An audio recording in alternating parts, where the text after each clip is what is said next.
Hi dear students, myself Pooja Patwar and today we are going to learn how to write a story.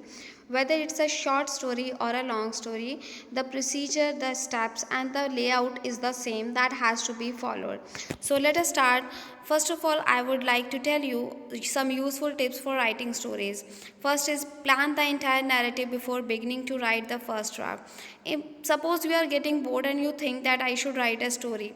So and you just pick up the pen and paper, then you start writing and then you don't get words to write anything. तब आपको समझ ही नहीं आता कि मैं क्या लिखूं, अब कैसे लिखूं.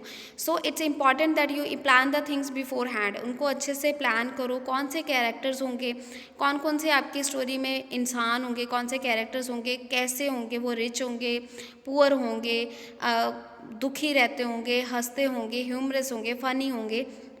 और secondly you should plan of the situations also. कौन से सिचुएशंस पे क्या प्रॉब्लम्स खड़ी हो सकती हैं, क्या करोगे आप, ठीक है. उसमें आपके secondly thirdly you can think of the weather. कौन सी लोकेशन होगी, वहाँ का वेदर कौन सा होगा, जो एक्शन होगा वो कौन से टाइम पे होगा, और ये कितने दिनों की स्टोरी होगी या कितने टाइम पीरियड को ये कवर करेगी. So this is the thing that you have to plan beforehand before you pick up your pen and paper and start writing the story. Second is use simple and natural language, keeping in mind the target readers. You should think of first of all think of this for whom you are writing the story. Whether you are writing the story for young people, or you are writing for the aged people, or you are writing for the kids. Suppose you are writing the story for the kids, then you will have to use such kind of language that is easy for them and they find it easy and interesting to read the story.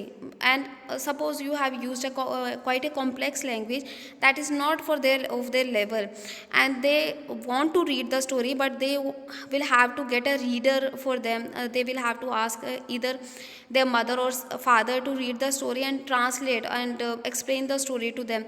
Then there will be no fun of writing such a kind of a story. Then you are writing the story for the young people, so that your story should be like that the interest of the students is generated, of the young children or the young readers is generated. The wording, the language should be according to their needs, according to their level, right. For young people, you can use a bit complex language as well, because they can understand a lot, and but still if there are some difficult words, they can look for the meanings in the dictionary.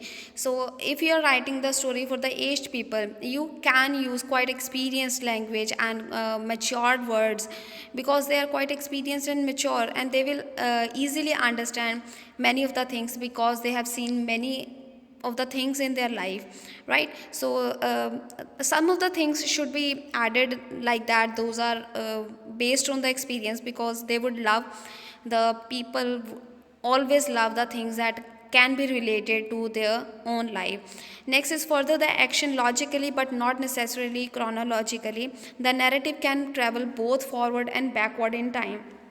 Action को logically आगे बढ़ाइए, but ये ज़रूरी नहीं है कि आपका जो एक्शन है वो आगे ही आगे बढ़ता जाए. स्टोरी को आप बैकवर्ड भी लेके जा सकते हो, किसी के पास्ट के बारे में भी बता सकते हो, राइट. और आप जो अगर कोई एक्शन दिखा रहे हो तो उसके पीछे रीज़न होना चाहिए. अगर दो लड़कों की लड़ाई है तो उसमें कोई रीज़न होना चाहिए. ये नहीं कि आपको लगे कि स्टोरी तो बड़े आराम से जा रही है, अब इसमें कुछ इंटरेस्ट पैदा करना है तो चलो दो लड़कों को आपस में लड़ा देते हैं. कुछ रीज़न भी होना चाहिए कि वो आपस में क्यों लड़ रहे हैं, राइट. अगर आपको लगे कि किसी ने किसी को मार दिया तो कोई कारण भी हो, तो वो कि उसने क्यों मारा है, बेवजह किसी को मार दिया, तो उससे कोई इंटरेस्ट जनरेट नहीं होता है, ठीक है. अगर आपको लगे कि मैंने किसी इंसान के पास्ट के बारे में बताना है, या वो फ्यूचर में क्या सोचता है, फ्यूचर में क्या बनना चाहता है, तो you can write about that, क्योंकि आपकी जो स्टोरी है वो बैकवर्ड एंड फॉरवर्ड टाइम में both it can travel. Next is add an element of surprise so that readers keep guessing what may follow and remain gripped by the narrative. तो कुछ ना कुछ इसमें सरप्राइजिंग एलिमेंट रखिए, जिससे कि जो आपके रीडर्स हैं वो ग्रिप्ड रहें, कैप्टिवेटेड रहें आपकी स्टोरी से. कुछ एक ऐसा करिए कि कभी किसी का, अगर किसी को प्रॉब्लम फेस आ रही है, किसी को पास पैसा नहीं है, तो उसमें थोड़ा ऐसा एलिमेंट डाल दीजिए जिससे कि कोई उसका अमीर पेरेंट निकल आया, या अमीर उसका रिलेटिव निकल आया, कोई जो बहुत जेनरस था जिसने उसकी हेल्प कर दी, ठीक है. अगर कोई किसी को लग रहा है कि मैं अब कैसे पढ़ूंगा, तो उसकी अचानक से स्कॉलरशिप निकल आती है. तो these kind of things help the story to get be interesting, and the interest of the readers is generated, and they are quite captivated in the story, right? Next is do develop the characters, make them appear to true to life. तो characters को develop करिए, उनकी जो life से inspired होना चाहिए, जैसे हम आम लाइफ में होते हैं, कैरेक्टर्स को ऐसा ही डिस्प्ले करिए, क्योंकि हम ज़्यादातर वो चीज़ें लाइक करते होते हैं जो हमारी लाइफ के साथ रिलेट करती होती हैं। अगर हम कुछ एक्स्ट्रा ऑर्डिनरी लिखते हैं तो वो हमें कम इंटरेस्टिंग लगती हैं, right? Next is add dialogues to make the story interesting and dramatic, they lend the story an element of authenticity and help develop characters and further action.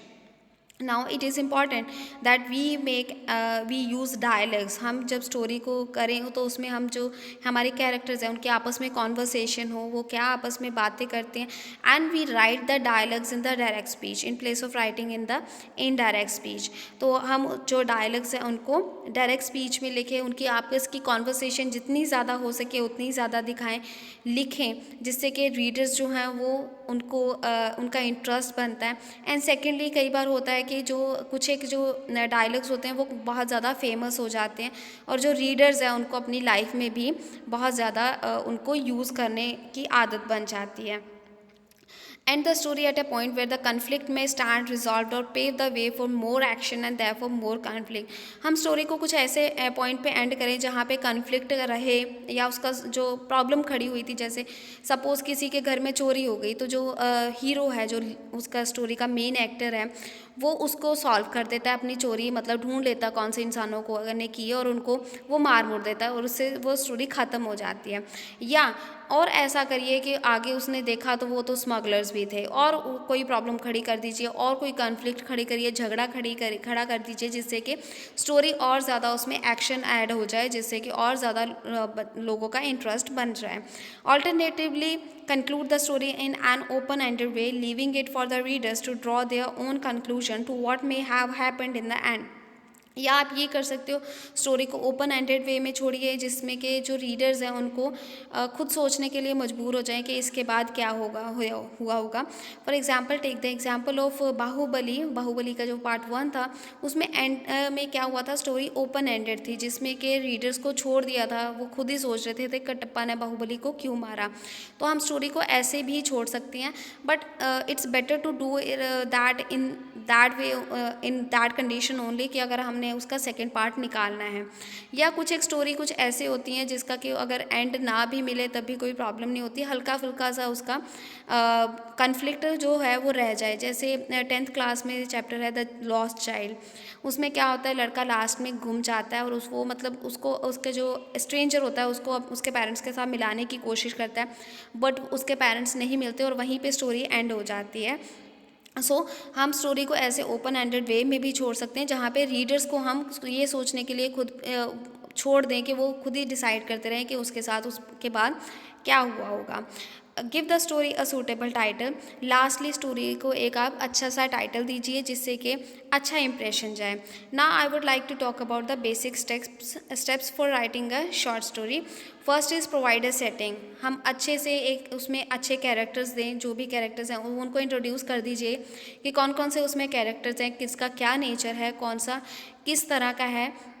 और बेटर है कि हम कैरेक्टर्स को अच्छे से एलेबरेट करें, उनके सारे फीचर्स बताएं ताकि जो रीडर्स हैं वो अच्छे से इमेजिन कर सकें। सेटिंग मतलब लोकेशन कहाँ पे, वहाँ पे वेदर कैसा है, टाइम कौन सा है, वो सारा हम उसमें मेंशन करें। You may to start with the flashback of an incident that happened before your story began. Go on to show something happening or a character doing something।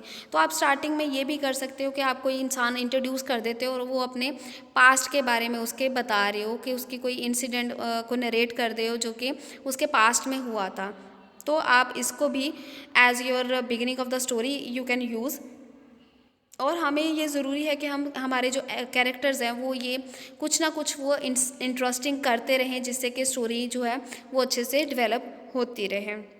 Next is dialogue. जैसे मैंने पहले बताया, हमें in conversation दिखानी है, लिखनी ज़रूरी है कि हम अपने कैरेक्टर्स की आपस की कॉन्वर्सेशन लिखें, उनके डायलॉग्स को लिखें और डायलॉग्स को हम डायरेक्ट स्पीच में ही लिखें, जिससे कि स्टोरी जो होती है वो नैरेटिव लगती है, इंटरेस्टिंग लगती है, ठीक है, और ड्रामेटिक और ऑथेंटिक लगती है। मोनोलॉग क्या होता है, जब कैरेक्टर जो है वो अकेला ही अपने आप से बातें कर रहा होता है, अकेला बोल रहा होता है, उसको हम मोनोलॉग बोलते हैं। अगर हमें लगता है कि कई बार होता है जब कोई प्रॉब्लम में होता है या टेंशन में होता है, तो वो खुद से भी बातें करने लग जाता है कि हाँ इसका ऐसा हो सकता है या वैसे हो सकता है, तो उसको हम एज अ मोनोलॉग भी हम यूज़ कर सकते हैं, right. But there should be some kind of conversation in the between the characters. Next is plot. Build action around a single incident and ensure the following stages. हमारे लिए important है कि हम अपने जो कैरेक्टर्स हैं उनका एक इंसिडेंट, कोई इंसिडेंट ले, उसके आसपास हम एक्शन क्रिएट करें। जैसे कि फॉर एग्जांपल मैंने बोला था कि उसके घर में चोरी हो गई, तो या वो उसके घर में कोई लूट के ले गया या किसी को कोई किडनैप करके ले गया, ठीक है, तो वो एक तरह का एक्शन हो गया, ये प्लॉट बन गया। उसके आसपास जो है पूरी स्टोरी घूमेगी, ठीक है, वो उसको कैसे छुड़वाता है, उसको क्या क्या करना पड़ता है, तो वो सारा एक तरह से प्लॉट हो गया। इसमें आगे हम स्टेजेस के बारे में बात करेंगे। फर्स्ट स्टेज होगी इनिशिएटिंग एक्शन, जिसमें कि जो प्रॉब्लम है वो स्टार्ट होती है। जैसे मैंने बताया कि किसी के घर में चोरी हो गई या किसी की किडनैपिंग हो गई है, तो वो जो किडनैपिंग होना वो होता है राइज, मतलब इनिशिएटिंग ऑफ द एक्शन। उसमें एक्शन जो है इनिशिएट हो गया कि प्रॉब्लम एक तरह से खड़ी हो गई है। उसके बाद है rising action, events leading up to the climax और टर्निंग पॉइंट। अब जब उसके घर में किसी की किडनैपिंग हो गई है, वो उनको ढूंढने के लिए जाता है, वहाँ से जो एक्शन है वो राइज होना शुरू हो जाता है और वो आगे आगे उन चीज़ों को सॉर्ट आउट करते हुए उन इंसानों तक पहुंचता है, उनसे लड़ता है, झगड़ता है, ये राइजिंग एक्शन होता है।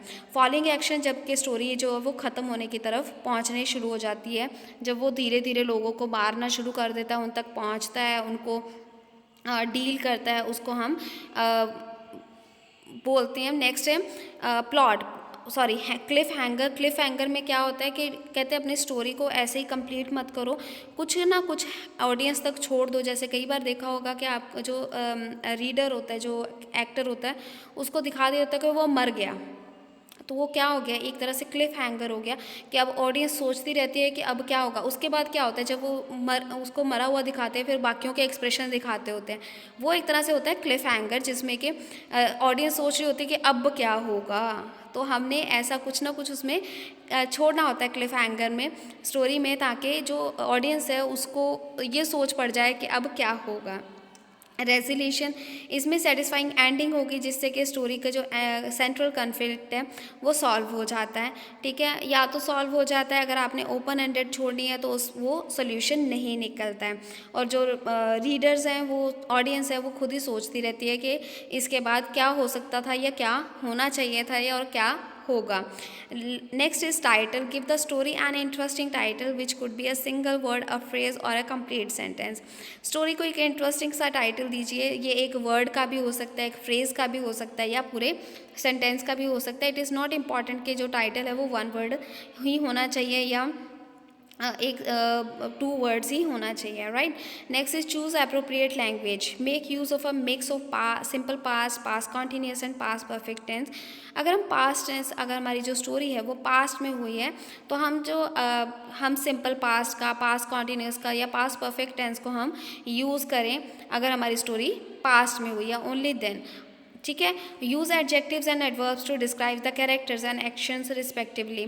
अगर आपने अपने कैरेक्टर्स हैं उनके लिए एडजेक्टिव यूज़ करिए, उनकी पूरी डिस्क्रिप्शन दीजिए, जिससे कि रीडर्स हैं उनको इमेजिन कर सकें कि वो कैरेक्टर्स कैसे हैं। टॉल, हेल्दी, स्मार्ट, तो इनसे क्या होगा कि जो रीडर होता है वो इमेजिन कर पाएगा कि जिस कैरेक्टर के बारे में आप बात कर रहे हो वो कैसा दिखता होगा, ठीक है।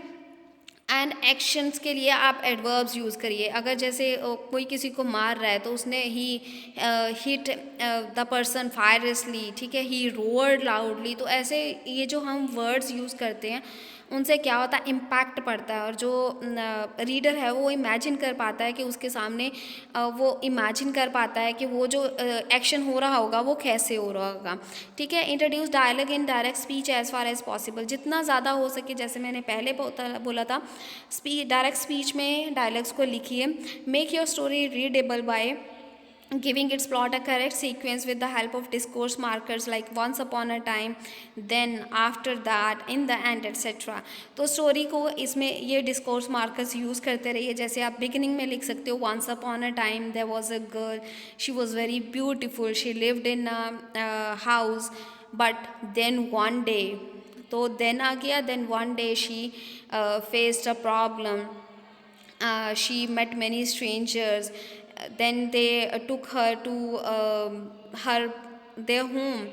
Next, they hit her. They just bullied her, right? And after that, a strange man came to rescue her.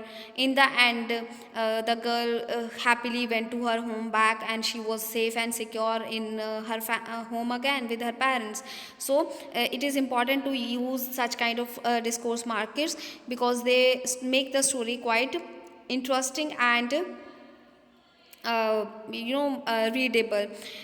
This is the you can take this your hand as an example, and you can use your fingers for how the plot has to be developed in the story. For from your little finger story, T for your talking characters on your ring finger, O for on your middle finger, oops, a problem, and R for attempts to resolve. The writer, the character, the main hero is trying to resolve the problem, and in the end, the problem is solved. So let's talk about again setting.